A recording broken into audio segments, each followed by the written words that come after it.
March. Asif Ali, ജിസ് ജോയ് വീണ്ടും. തിരക്കഥ Bobby Sanjay. Super hit കൂട്ടുകെട്ടായ Asif അലിയും സംവിധായകൻ ജിസ് ജോയും ഒരുമിക്കുന്നു. ബോബി സഞ്ജയുടെ തിരക്കഥയിൽ ഒരുങ്ങുന്ന ചിത്രം ഡ്രീം ക്യാപ്ചർ പിക്ചേഴ്സിന്റെ ബാനറിൽ TR ഷംസുദ്ദീൻ, വേണുഗോപാലകൃഷ്ണൻ എന്നിവർ ചേർന്നാണ് നിർമ്മാണം.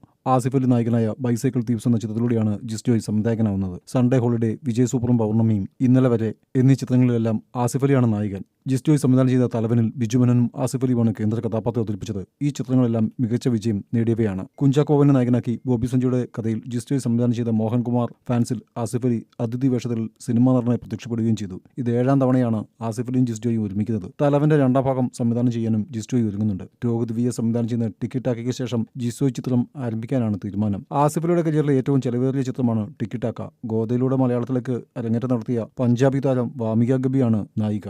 സംവിധാനം ചെയ്യാനും ജിസ് ജോയ് ഒരുങ്ങുന്നുണ്ട്. രോഹിത് VS സംവിധാനം ചെയ്യുന്ന ടിക്കി ടാക്കയ്ക്ക് ശേഷം ജിസ് ജോയ് ചിത്രം ആരംഭിക്കാനാണ് തീരുമാനം. ആസിഫ് അലിയുടെ കരിയറിലെ ഏറ്റവും ചെലവേറിയ ചിത്രമാണ് ടിക്കി ടാക്ക.